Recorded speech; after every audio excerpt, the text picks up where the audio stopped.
I'm going to hold off for now on some of that work just because we get the release out, because we won't get it all done for this week or next week, and then we'll move on from there, and then do that probably. So 110 will have all that, I would assume.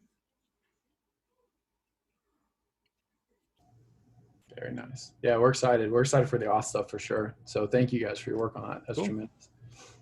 Yeah, shout out to James. I know he's not here because it's some crazy time in the morning for him, but yeah, he did a lot. He has, spearheaded a lot of the effort on that. So, Awesome. and a lot of that work too with that extension service architecture that we came up with now sets us up to do rate limiting and the other bits. There's a rate limiting and there's a logging you can set up to send logs to a gRPC endpoint. So now that we have that extension service, we can now implement those following the same pattern pretty easily. Chad, have you guys played around anymore with the auth stuff since we last talked about it?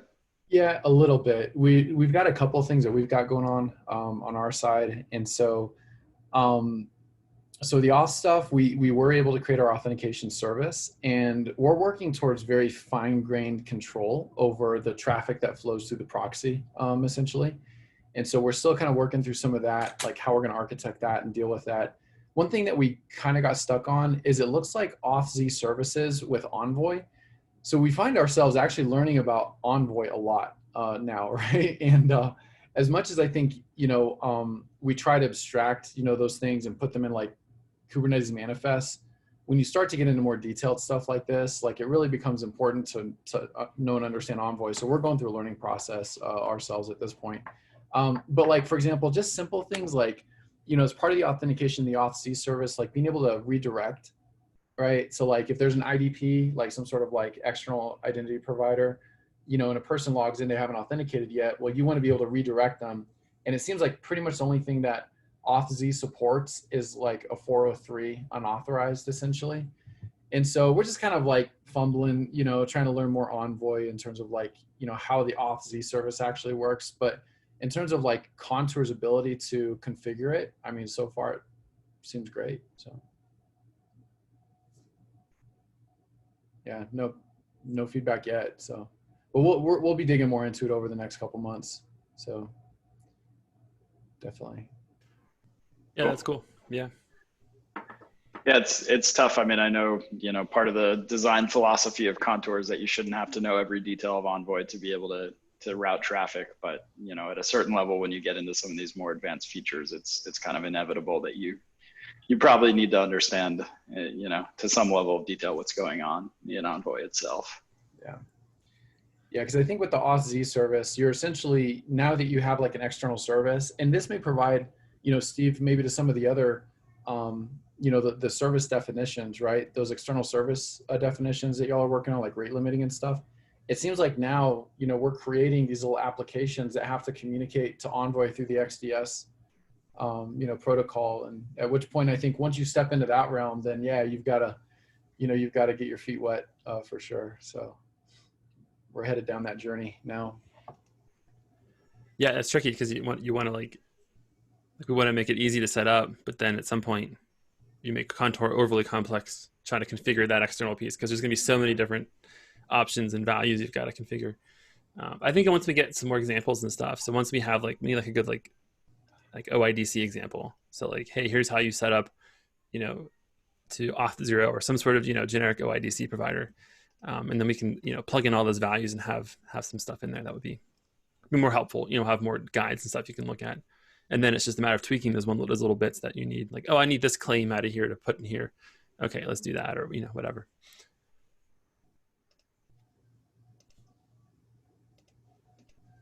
Absolutely. Yeah. Yeah. So I mean, if we're looking for things to talk about, guys, I've got myself, Kevin, and Andrew on as well, and we're kind of the three amigos, going through all this Contour Envoy stuff, and I'd be more than happy to discuss anything. So we definitely have some topics that we could address today. Whenever you guys are ready. So. Yeah, I didn't have much. I think I put Hacktoberfest in the wiki just because that was something that we labeled a bunch of things for Hacktoberfest, so folks want to contribute. And we knew they could do that, but other than that, I didn't have anything else really thought up unless Steve had something. Demo No, Valero for us. Yeah, right. No, I didn't have anything else. So yeah, why don't we get into let's go. I know you want to talk about it on the office hours Tuesday, or I'm sorry, the community meeting. We didn't have one. Maybe we should just have a fifth one if that ever happens, because I think it would work out to be U.S. time again. But we'll talk about that. But yeah, what was it? The Bootstrap config was what you were asking about before, or I guess where do you want to go? I don't have to. You can drive it. Yeah, sure. No problem at all. So I think from our perspective, right, as we, like I said, kind of delve into Envoy and Contour, we're really kind of, looking under the hood in terms of how all this works. And maybe, since this is being recorded and published on YouTube, right, maybe we can go over what we've discovered in terms of, how Contour bootstraps Envoy, and get validation on our thought process. And then if other people see this, they could get a lot of good info in terms of like internally, how is it that Contour is, essentially injecting itself, into that process and, playing that role. And I have a few like diagrams that Kevin, Andrew, and I kind of worked out together and discussed. And we've got a lot of the configs that we found. And so maybe I could just, share screen and kind of go over, some of those. If that's okay, that might be a good way to go. We can, show the different configs that we're working with. And yeah, I think that's fine. It also shows us, I guess, limitations in our docs and stuff of places that maybe weren't as clear, and maybe if you want to donate your diagrams and stuff. Oh yeah, no, well, they could definitely, we could definitely improve them, but but yeah, I think, and you may have some documentation on this that we haven't discovered yet. Okay. So yeah, so definitely not a reflection at all in terms of maybe lack of documentation, but maybe there is. So anyways, yeah. So what we've discovered here is so Contour runs in a init container, right? And it might be good to look at the manifest real quick. That actually might be a good place to start. And I think, Kevin, is this the right manifest, right, that we're looking at here? And then if we look at init containers, yeah, so if we look at the init containers here, what we find is that there's a bootstrap command that's passed to Contour, right? And a path to a file here. And this is essentially a main program within Contour that dynamically generates an Envoy config file, right? A bootstrap file, essentially. And it's not very large, right? But then you configure what the address is, of Contour and what the port that it runs on, and then, some of these as well. But the main thing I think is, you're telling Contour to bootstrap and you're telling it to create a file at /config/envoy.json. And this is the bootstrap config file that Envoy will use, right? And so we took a look at that file, and this is what we find in there. So we essentially find the definition of a cluster called Contour. We have these load assignments, and this is where we start getting into like the architecture of Envoy, right? And we have these LB endpoints here, so this is essentially just a cluster definition. And then down here is where we have the configs for dynamic resources, the LDS and the CDS config, which is your gRPC services. So from my understanding, what this pretty much is doing is it's telling Envoy to create a cluster called Contour, and then it is registering that cluster as a gRPC service with Envoy, right? It's essentially telling Envoy, register Contour now as the gRPC service, essentially. And I think that's pretty much the meat of the Bootstrap, config file is, if you look at some of these other things, they're just pretty much like, thresholds for stuff, and then some transport socket config stuff, for like TLS certs and things like that. So nothing too interesting. And then you got your service stats over here. So really, I think the meat of what's going on with the Bootstrap is, configuring this Contour endpoint as an LB endpoint, and then telling Envoy, use that cluster as a gRPC service. So I just wanted to see, does that sound about right? Yeah, you're spot on. Yeah. So here you can actually configure everything in here if you like. So kind of like the old school like Nginx, config file. You could put all of your clusters, all of your endpoints, everything in here as static resources. So if you notice on the top, if you go up, those are, it's labeled static resources, or static resources. So those are things that come statically from this file. So you can in theory, you could load up all of the bits you wanted, all the different clusters, all the different Envoy clusters and endpoints that match your Kubernetes cluster, and load this in, and then Envoy would route. It would work fine. The problem is you wouldn't get any updates.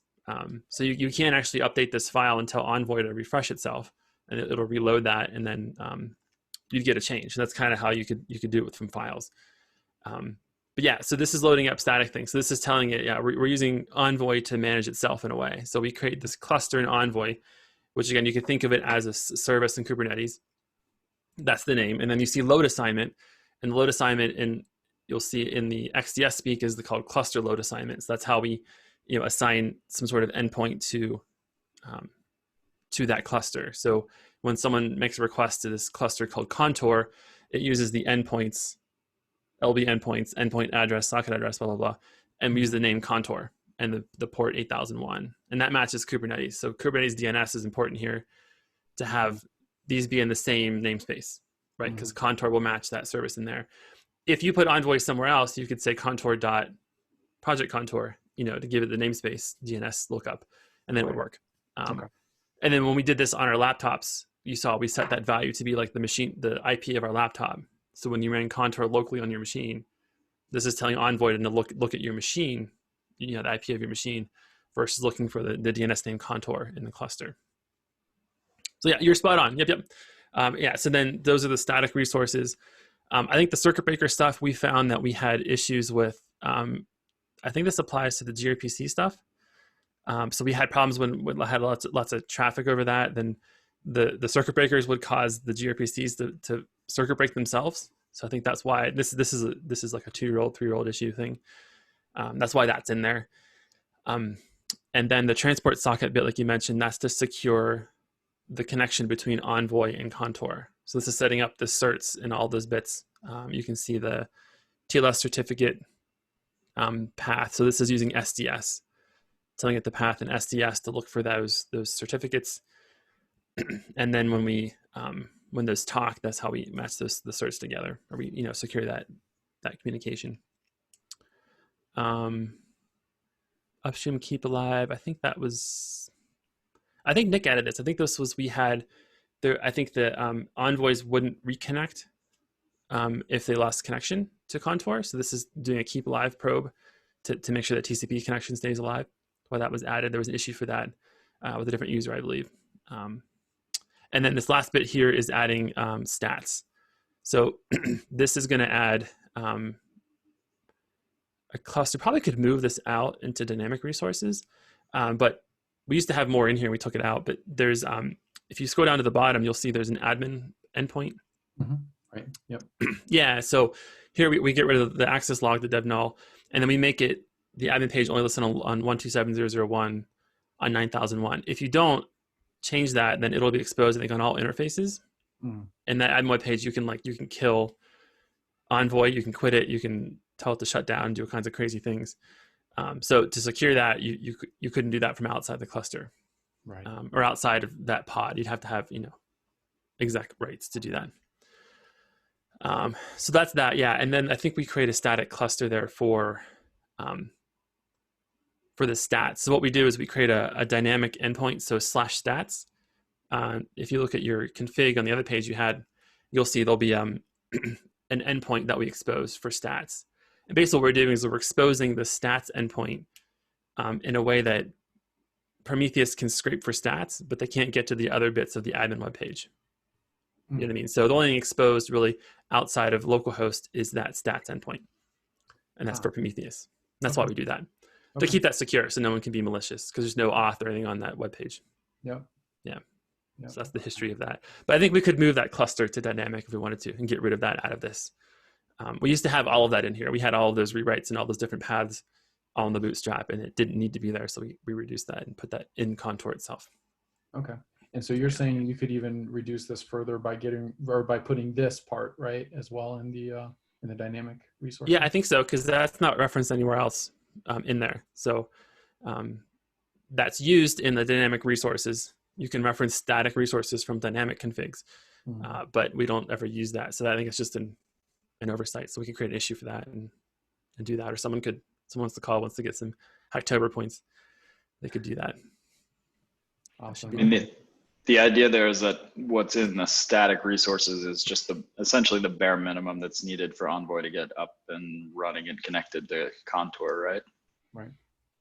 Yeah, the bare minimum, the whole goal of this is, at least in Contour's perspective, is to just get Envoy to connect to Contour and then disable the admin web page stuff. And that's what we're doing. So we're creating a static cluster for Contour, and we're creating, like you mentioned, that there's dynamic resources. We're saying, hey, your listeners come from a gRPC connection, and that's this cluster named Contour, and then your clusters also come from that. Now everything else is defined dynamically. So like the routes are tied to listeners.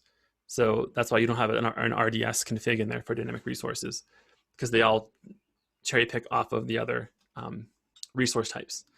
So listeners create routes, and then clusters create endpoints. So that's how those all get configured. But they have the same configuration in the code. So if we went to like the Envoy package in Contour, you should see when you create an endpoint, it'll create a cluster load assignment, and then it'll reference a cluster called Contour in there, and that'll point back to the same thing that we created here statically. I know that's confusing there, but we could dig that up if you wanted to see that too. But that's why if you go down just a little bit, Chad, in your window there, you'll see there's just two things. There's one for LDS and one for CDS. Because RDS, SDS, and EDS endpoints come dynamically through those two dynamic things, I guess. And I think that's one. So one thing is, like with the admin, we did notice that they're like that 9001 port is not even exposed by the container, itself, right? Which is, we thought was interesting. But then, I mean, it totally makes sense. What you're saying is, so like, even if you describe your Envoy your Envoy pod, you won't even see that port, that 9001 port listed in the description of the pod, because it's just not even be exposed by the container itself. And right. There's not like a service for it either. So. Yep. And then the stats, we create a third listener. So by default, you get two listeners in Contour. You get an HTTP, and then if you add a cert to some sort of ingress resource, you'll get a dynamic TLS port as well. And that's 40 or 80 and 443, depending if you configure those. But then you also notice if you have your admin web page up, you'll see there's an 8002 listener that gets created, and that's for the stat stuff. So we create a third dynamic listener and attach that /stats route, which points back to this cluster in here, that stats cluster, to basically give you the stats for Prometheus. So that's how we make that all work, kind of. Okay. Yeah. So you can get to the stats from Prometheus, but you don't have to, again, expose stats to the outside world through all of the other ingress routes. Sure. As long as you don't expose the 8002 port, to the world. Yeah. Awesome. Yeah, no, that definitely makes sense. So question I have though with this, and I think I think it makes sense, but the LDS config versus the CDS config, and what's the difference between these, and like this gRPC services, on both of them, they just look very similar, except for just one's LDS and CDS. And I think you guys have mentioned these before, so I was just kind of curious about what these two configs, what the difference is between these two here. There's just one is for listeners. That's what LDS is. The other one's for clusters.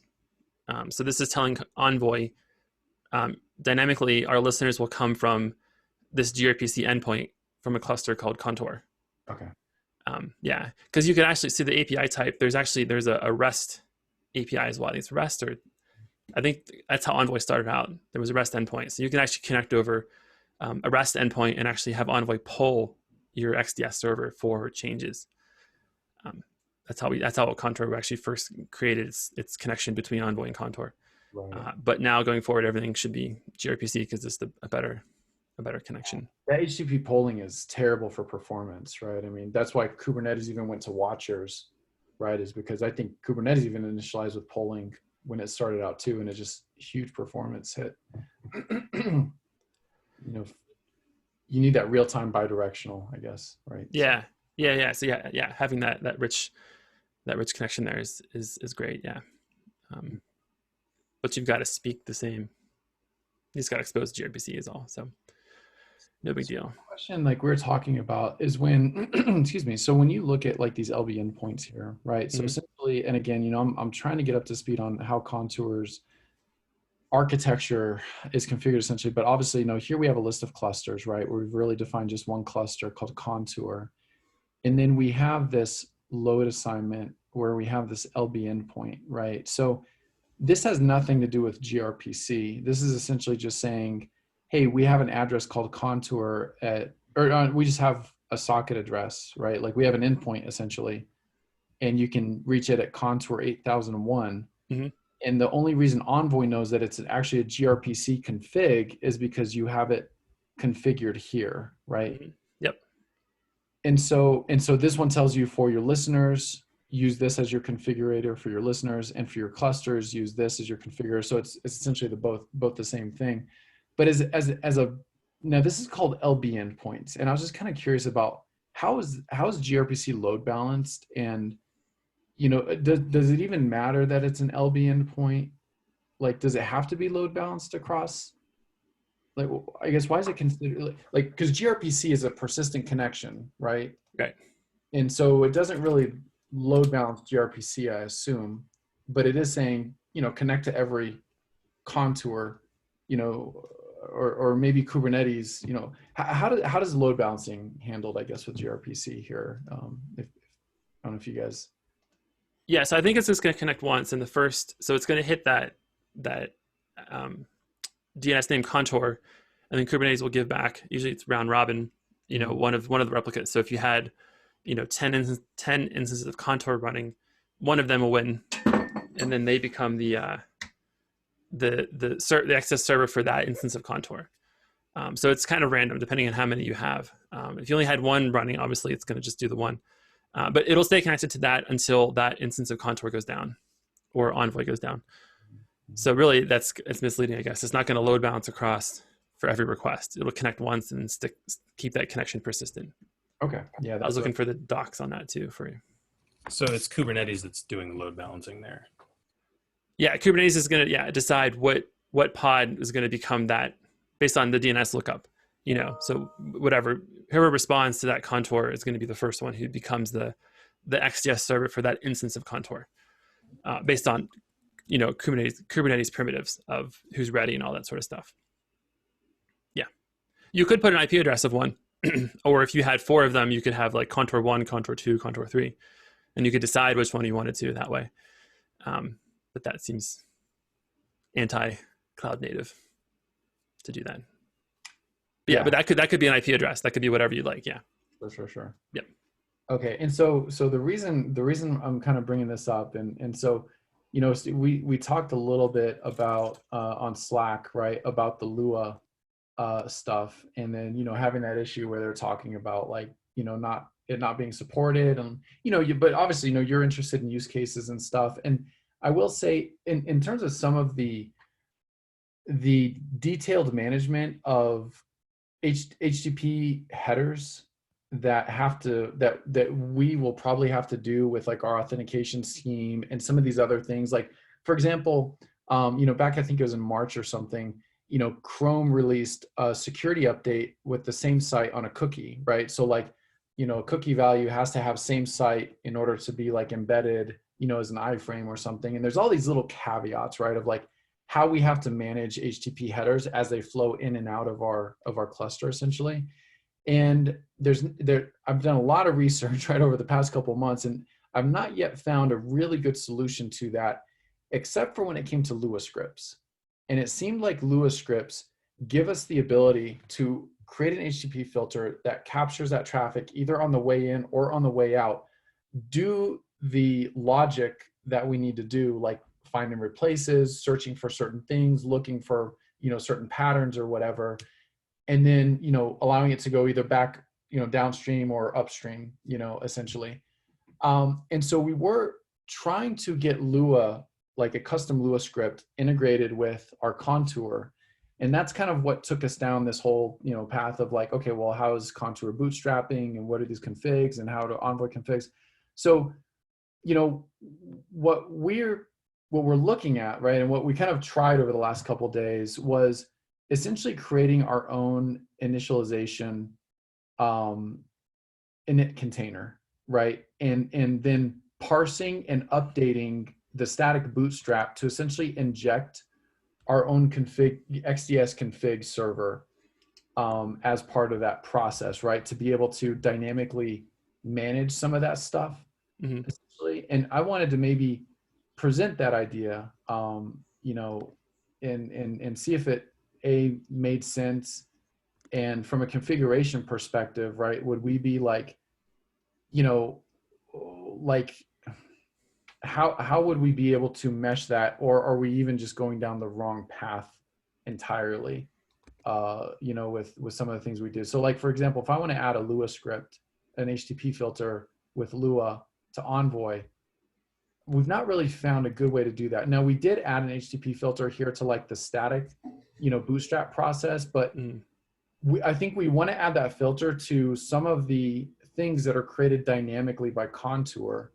And so we would essentially need to do that dynamically as well through our own dynamic service.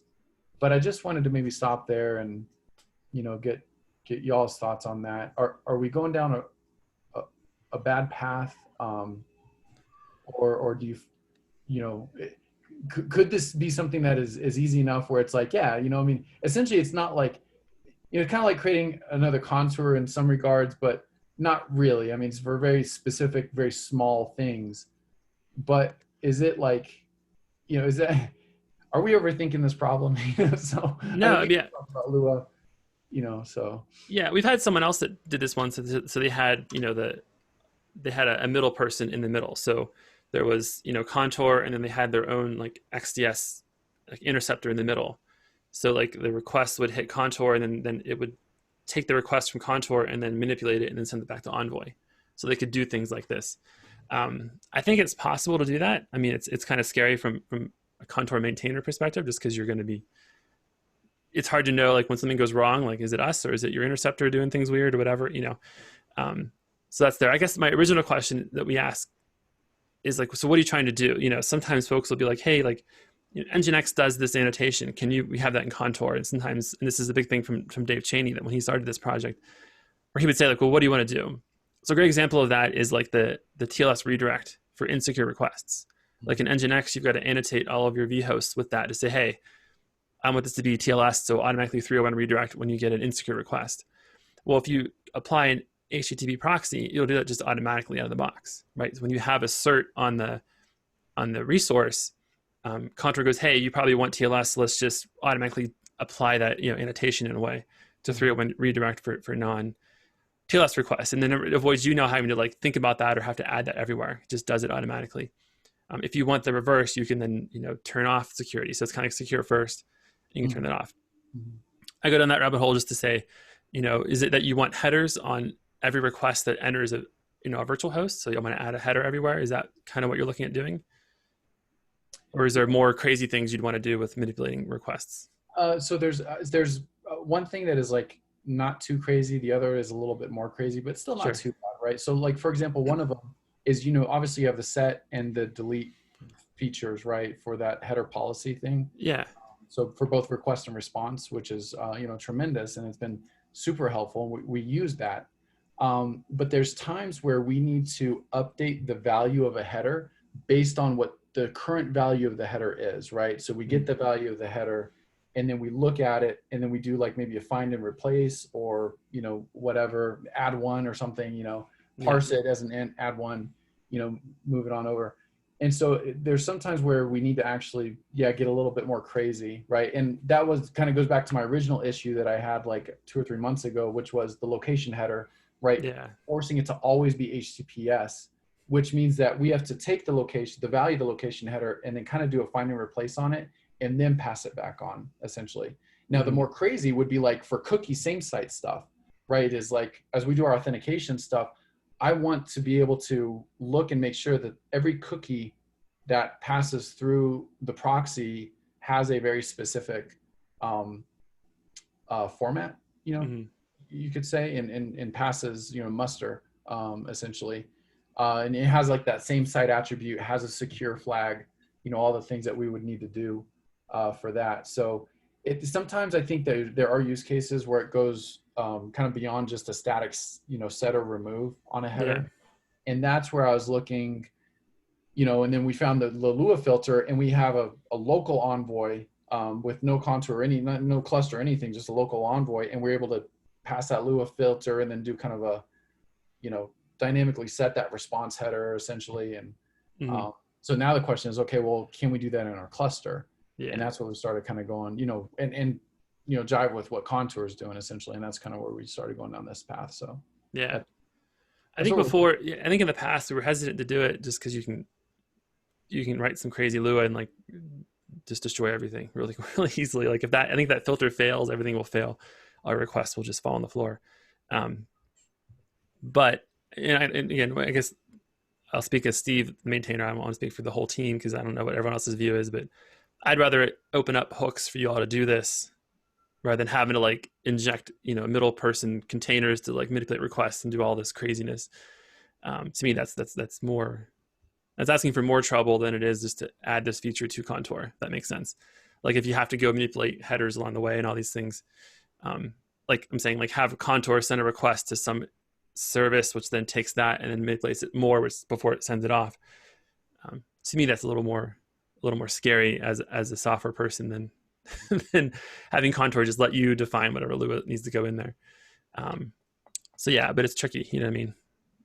Knowing who's responsible for who, for what part. Yeah. Because ideally we could just give you a spot to say, hey, here's this Lua injected on these requests and go, and then you'd be off to the races. So.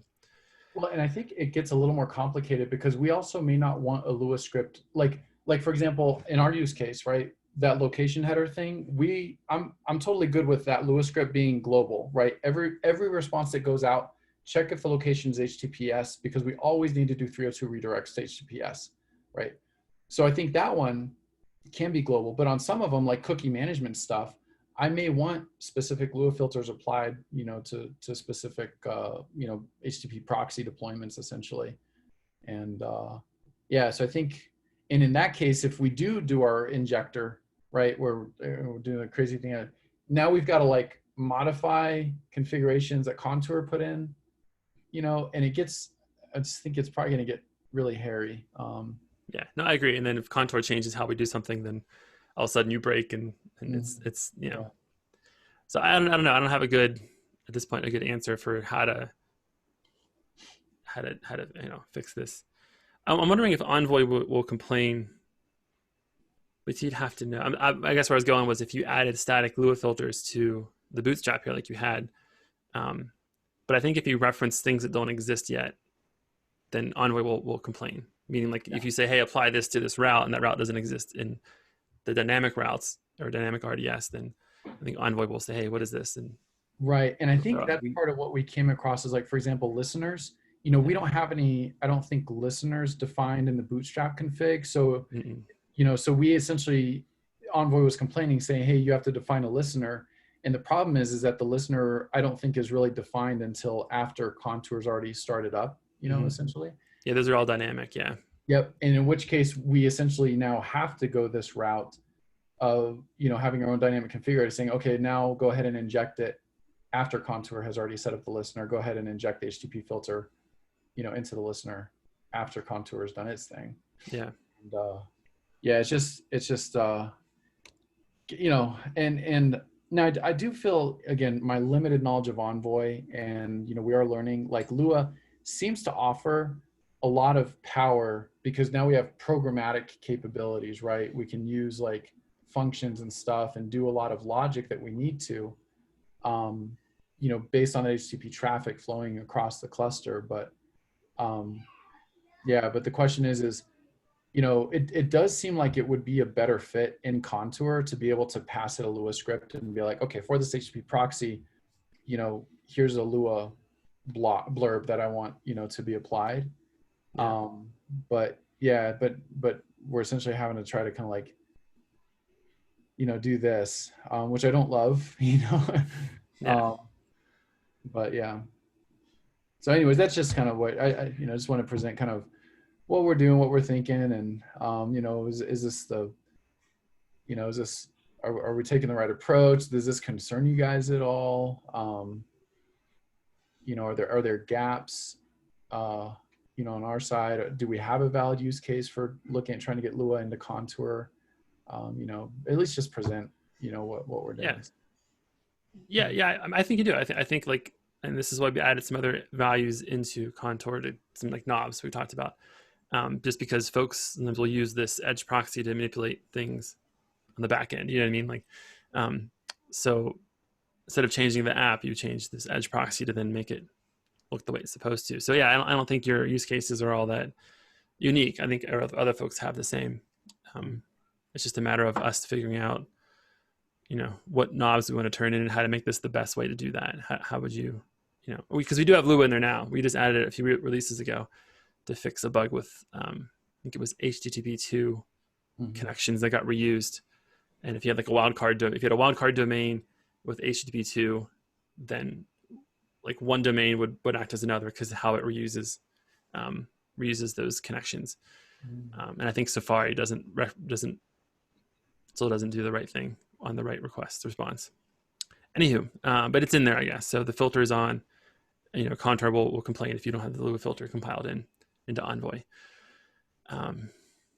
Yeah, there it is there. That's what we're thinking. And so you guys, on the Contour side, for that example, as a Lua filter, just, essentially create that dynamically, right? That's a dynamic configuration that. Yeah, if you search for it, it should be in that config there, in this config dump. It should just be in there in line. Right. Yeah, like an inline Lua. I forget what it's called. So okay. Yeah, I don't know if I've seen it. Now this I think is like a bare bones, because this is our dev cluster and we don't really have anything deployed on it right now. So I think this is pretty much as bare bone a config dump as you can get. But you can see, one other interesting thing is like if you look at these configs, you can kind of see like what each config is for, which I just find kind of interesting, right? To go in here and see like, what the purpose of every config is. And like, so for example, if you go to this 0, you see it's called the bootstrap. And then obviously all of these values match pretty much what, our bootstrap configuration looked like. And, this is like static clusters and dynamic active clusters. So it looks like every config in this array, like this is, index 0, 1.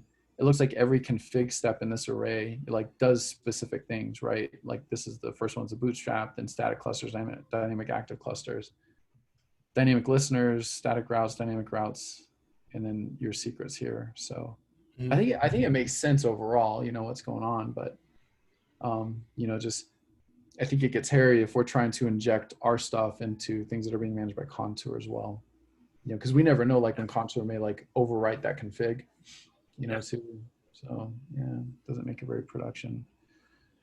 And that's hard too to match up, because if you have, dynamic routes, like you said, you want to add a certain filter to a certain route. Today it could be X, but tomorrow it could be Y. So you don't necessarily want to hard code that into some sort of config, because you want your configuration to be dynamic as well, which follows your infrastructure and your application. So if every time you had to change an application, you had to re-change this, that seems kind of, annoying. And it looks like a place where you could introduce error on your side just because you maybe forgot to update a config somehow to match. So,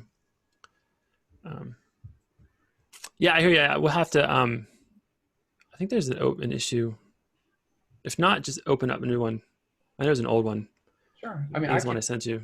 I could maybe go over this with the team and then create a nice issue with like maybe some present some ways and how we think we would like to see, right, the ability to maybe get a Lua script in there. And maybe maybe it's something that could be simple, right? Like maybe it's just adding a parameter to the CRD, right, for like Lua, and then then maybe it's not something that require like some sort of rewrite or something. I don't know, but yeah. Yeah, for sure. Yeah, I have to figure out how that would, because then you have to like copy and paste Lua into YAML somehow or something, Yeah. which sounds interesting. Maybe there's like a config map, like maybe if you create a config map and like map it to a config map, and that config map has like your inline Lua or something, I don't know. Mhm. Yeah, yeah. Yeah, we have to come up with something, I think, how to make that work. But no, I think do that, and then let's let let everyone chat about it. I know before we added the Lua filter, we were sort of hesitant to do it, but I guess part B too is to see if there's a way in Envoy to do it. So like, I know did that PR ever go through? You were talking to that one person about Oh yeah, no, I think they're editing. cranking on it. I haven't really seen an activity lately, but I can Okay. talk to them. But it looks like they're making great progress on it. So Okay. I would expect in a few weeks it'll probably. I mean, that's the slow path, but that's the other way. If we can make Envoy do the thing we want in that way to avoid Lua, then we can just configure Envoy to integrate to that feature. But obviously that's much slower if it doesn't exist in Envoy today. Yeah. Yeah. Well, and also, I think maybe even just having discussion on like, are there valid use cases where, for example, if you like, for example, that location rewrite thing, I think that's a simple thing. There's another Envoy developer that realized like, oh, hey, we're missing this feature, and he went in and started implementing it. Yeah. But it's a very simple, like, I'm looking for this header and I want to rewrite this part of the header to this, right? Mm-hmm. But some of the other things, like for example, cookies, like I want to take a look at a cookie and say, okay, does it have these parts in it? And it could be rearranged anyway, different session values for like different applications. It can be very complex. That's not just a simple like rewrite, thing. Yeah. So I think there are probably some valid use cases for something that gives you more ability to, to process, like with Lua, where you have the regex, you have the if else statements, and you can do more, more complex things. So, yeah, yeah, for sure. Anyways, cool. Awesome. Yeah. So that's pretty much it, guys. It's just kind of where we've been at, what we've been chewing on and looking at and thinking about. So I'm not sure, Steve, if you have anything to add or ask. It's like I was talking the whole time. No, I mean, I think just like philosophically, historically Contour really wanted to keep its API simple and not expose the full kind of set of Envoy functionality. And part of that was based on the fact that it was a super small team that was actually building Contour. I don't know, I wasn't around for all of it. Steve has probably more context on that, but I think, at this point and going forward, we do want to expose more Envoy functionality. And so, I think like the Lua filters are a great example of that. And it seems like one that is potentially really powerful and gives folks a lot of flexibility to make the customizations they need.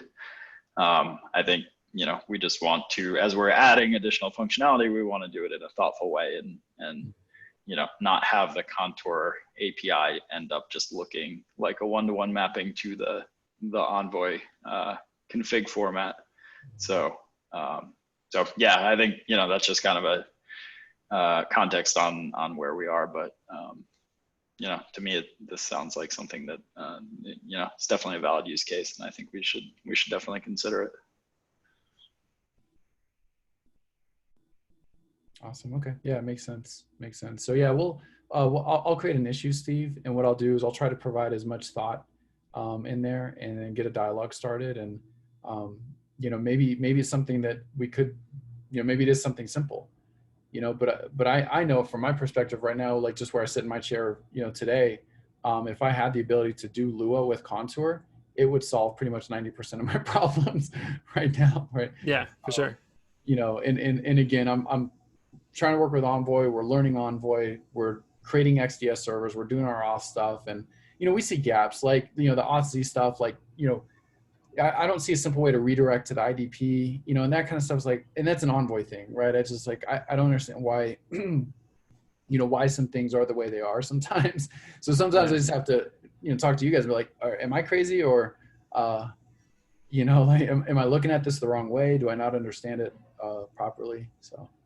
I appreciate your feedback too and being so interactive because Steve and I don't run production systems. We don't have customers per se because we just do this all day. So having that feedback, knowing what you all need and what you need in the real world, is helpful. Just because like I used to work at a healthcare place and we used to write software for like the healthcare industry, like doctors and nurses and stuff, and we used to go shadow with them just because our idea of how systems should work and the reality of how they actually work are completely different. You know what I mean?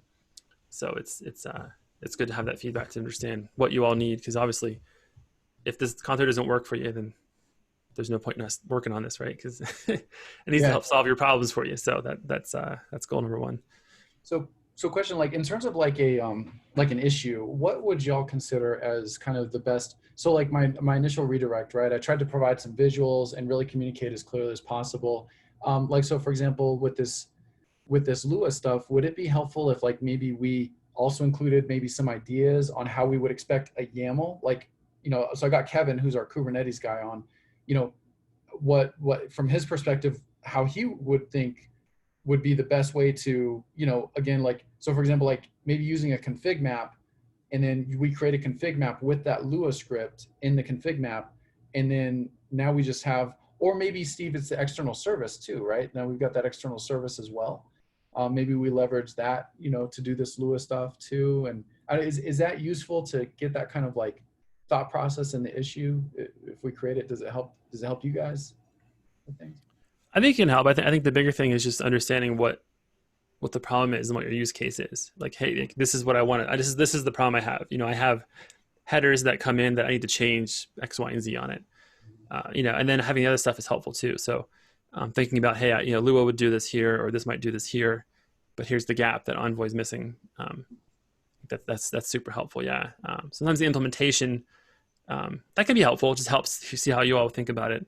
But maybe because I know we talked about like adding like OPA scripts or OPA mission controllers to the config file, right? Because there's values in there that you can set wrong. And then I think James said, hey, why don't we just make the config map config a CRD, and then we can have strong typing on it through CRD, through those controllers, you know, the normal, what's it called? I'm blanking, the CRD controllers. Yeah, how you can add those annotations to do different things. So maybe we can create like, you know, some sort of external resource type CRD that would be helpful, so that you could plug things in but then reference them properly to the right things. I don't know. Config map sounds like the right thing to me though, just because that's the use case. But you have to figure out, if you had multiple of them, how would you reference them from other places, you know? Right. And then we'd have to get updates. So if you change that config map, we'd have to watch either config maps to change or watch the file system for it to change.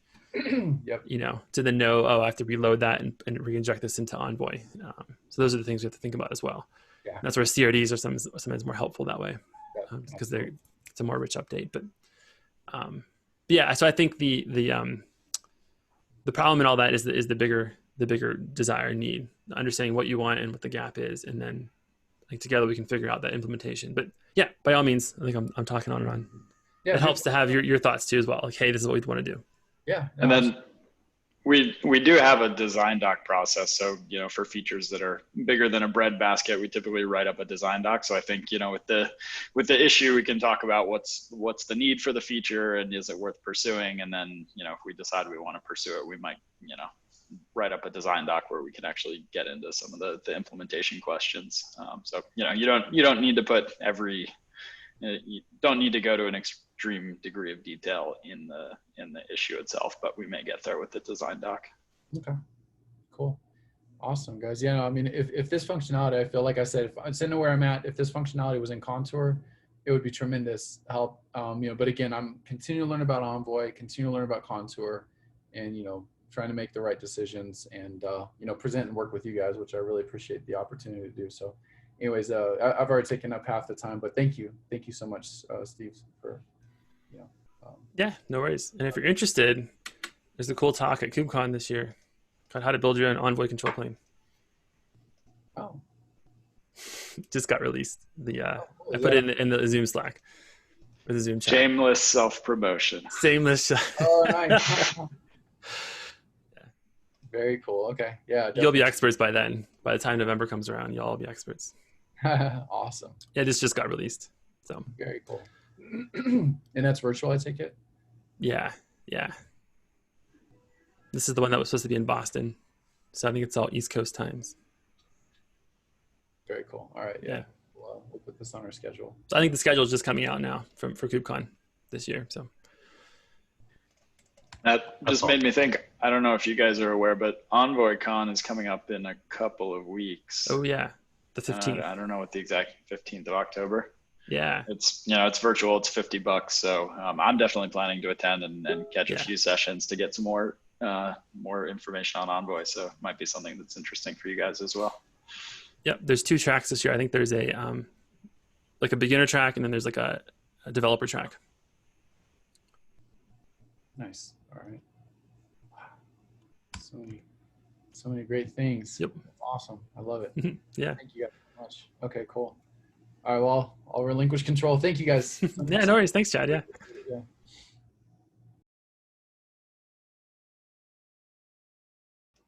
Anyone else have anything they want to chat about?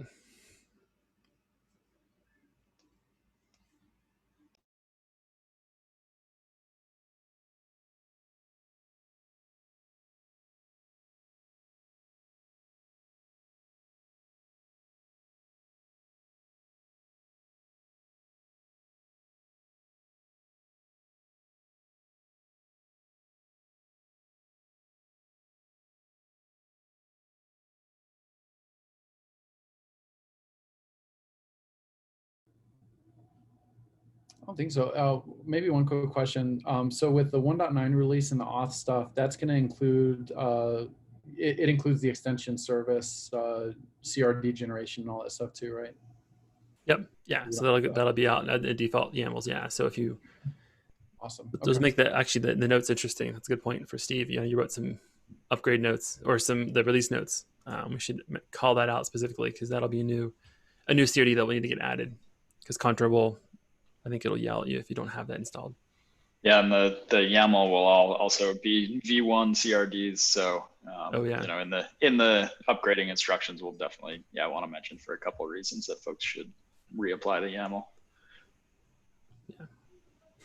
Yeah. So now you get pruning. So if you added, like it had the wrong indentation or something on your manifest before, it would still save to the API server, but Contour just wouldn't process it because it wouldn't match, a struct in the API.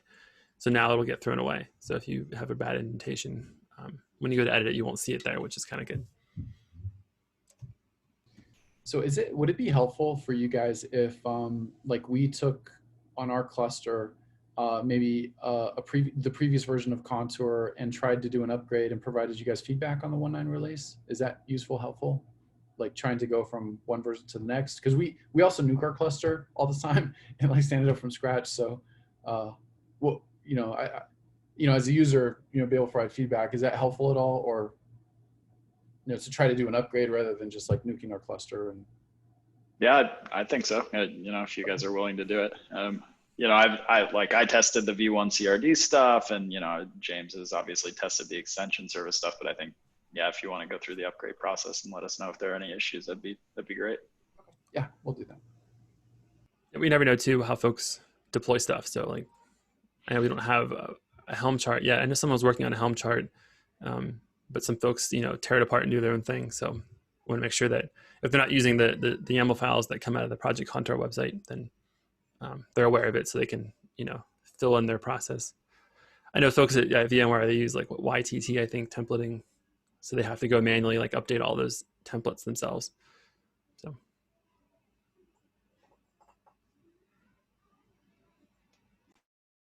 Yeah, I know the guy that was working on the Envoy header rewrite issue. He when him and I were talking, and I said, yeah, because first we need to get this in Envoy, and then hopefully we can make this update in Contour as well. And he got really excited because he said, oh, we use Contour, right? So he's like, I didn't really think about that, but yeah, no, we use Contour to deploy our Envoy as well. And so I know that people get really excited about these Contour releases, and a lot of people using it for sure. So that's cool to hear. And I always wanted to put in like I don't want to put it in, but I want like that little tracker stuff to know, how many times it was installed and who's running it and that sort of thing. But I don't want to put it because it's your cluster, it's your world. I don't want to dig into that. I'm just curious about, who actually out there is using it and that sort of stuff. Because we don't have a whole lot of feedback on that. You guys have 2,500 stars. That's pretty good. Yeah. On GitHub. So that's a pretty good metric. Sometimes. Yeah, it's cool. And it's grown a lot. I mean, on early days at Heptio, it was there wasn't very many folks, obviously, but yeah, that's very cool. We've got 1 million plus downloads on Docker Hub, so I'm just gonna say that we probably have 1 million plus users, right? I think that's how that works. Yeah. One time I was looking at the insights, in GitHub, and it was like, I think it was like, I forget how many clones it was. It was like 500 clones. And I think Jonas told me, he's like, yeah, but probably 80% of those are just the CI bot running, because every time you run a pull request, it does a clone. So my dreams were shattered, because I was like, I thought we were doing really well. Sorry. Like a fart. It'd be cool if we could take those out somehow, just to know who actually is cloning it and that sort of stuff. And yeah.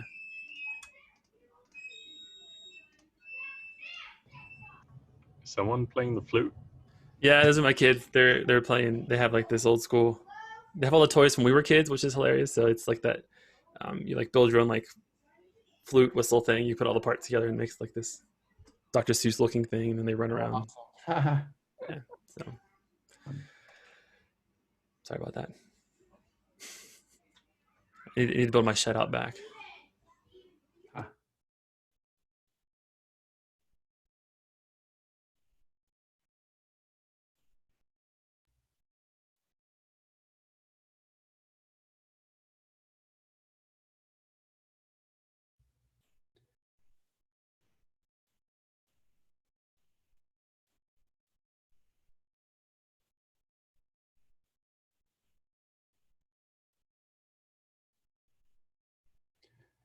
Yeah, I don't know from our side, Steve, Andrew, Kevin, if you guys have anything else. If not, I'm probably going to bounce out a little early. I've got to go run and do some things. But thank you so much to the Contour team again. Yeah. You guys are awesome.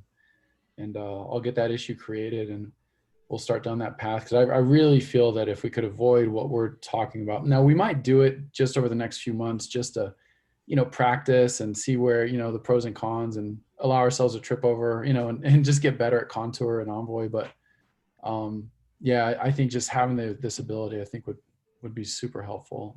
So I'll get the issue going, and we'll get rocking and rolling on that. And however we can support, please let us know. So Yeah, that'd be awesome. Cool. All right. Well, have a great day, guys. I've got to bounce. Thank you. All right. No worries. Thanks for coming. See you later.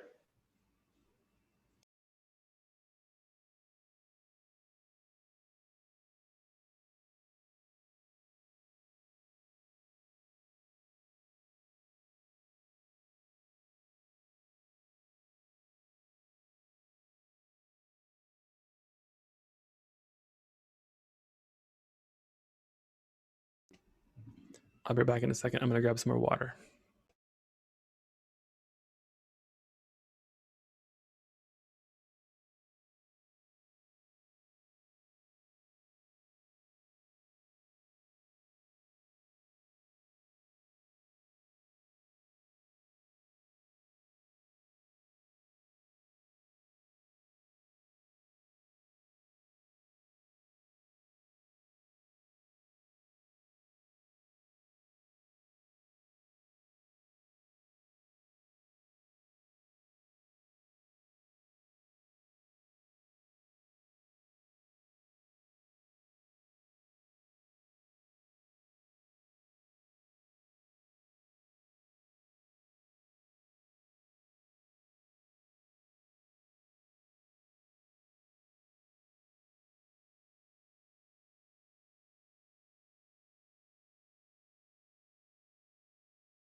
Okay, sorry. I am here. You didn't miss much. No, everyone left.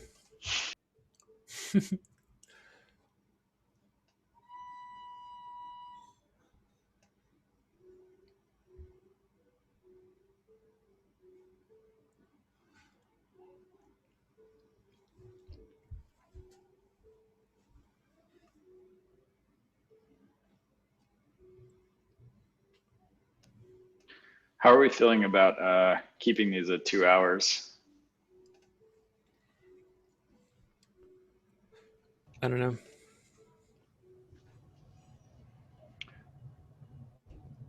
Yeah, you don't have to stay for the entire 2 hours. But I think we always go over an hour a little. So I would rather keep them there. And I know some of them have gone longer as well. So it's good to have them be 2 hours, but once we're done, like now, pretty much, it's fine to cut. If you want to wait a few more minutes, see if anyone else joins. Otherwise, I think we'll just cut it. Yeah. Yeah, that seems reasonable to me.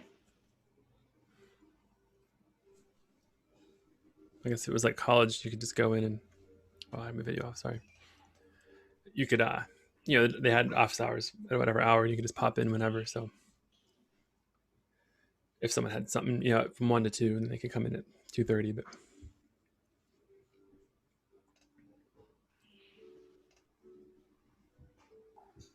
Yeah, I mean, I guess it's also not a problem to just leave the Zoom on and like go back to doing code reviews for a while unless Yeah. someone pops on.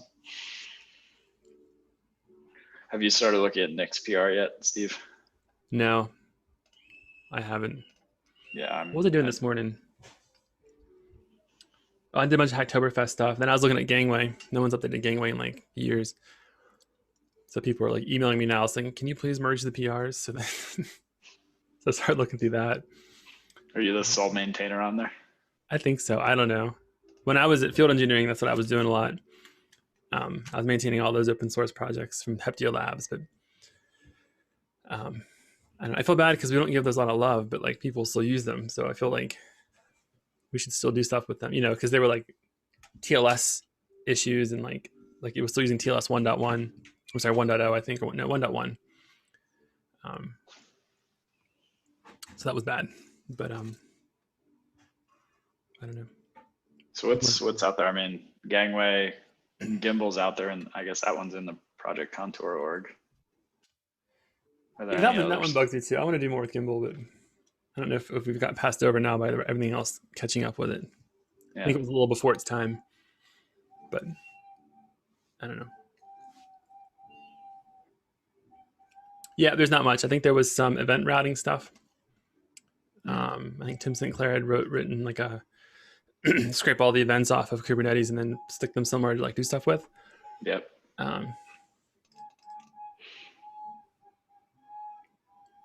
Yeah.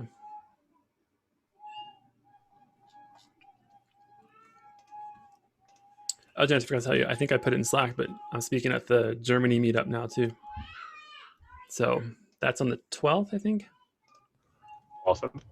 This is when East Coast works out because it's like noon my time, but it's like 6 p.m. or 6:30 their time or something. So, that's cool. Can you send me the just DM me the tweets and stuff that you've done? Mm-hmm. Yeah. So I want to make sure that they are retweeted properly. Sure. Awesome. Actually, so you have 3 events now coming on. Yeah, I have if you go to the Contour Slack in Kubernetes, like the one right before your tweet, I put them in there. Okay, cool. So October 12th, I think, is the Germany one. And then the 20th, I think, is the Utah one. And then you got nothing for EnvoyCon? No, I didn't submit to that because I wasn't sure what to do. Okay, but you do have KubeCon the next month. I do have KubeCon, yeah. Cool. There we go. Hanover Kubernetes Cloud Native Meetup, sweet, and the Utah Kubernetes Meetup. Fantastic.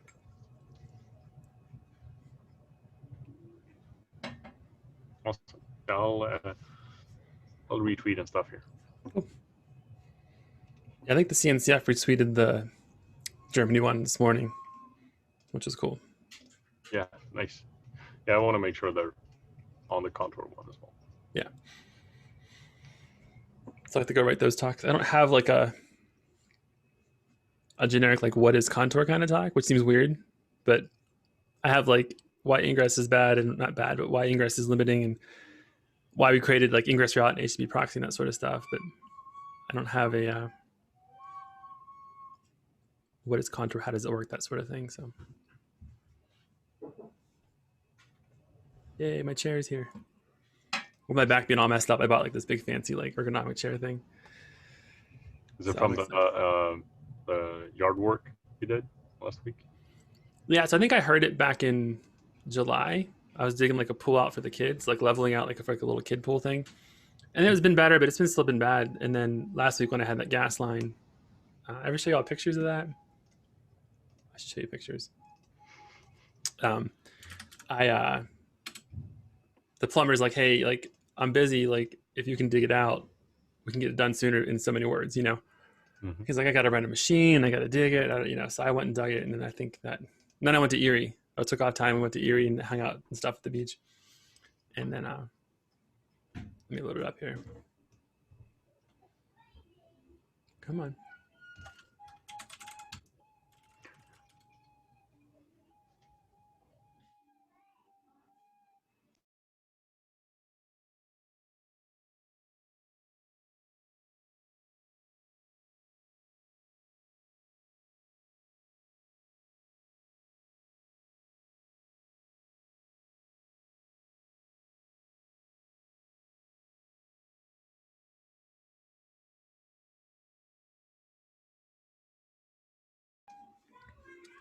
I was thinking about it. I think the new Synologies, you can put SSDs in them or something. And they have Intel processors now in them, which is cool. A little Let's see. faster. Right, these kids are like crazy. Here, hold on. Right, I'm gonna stop the recording here. Thanks, everyone.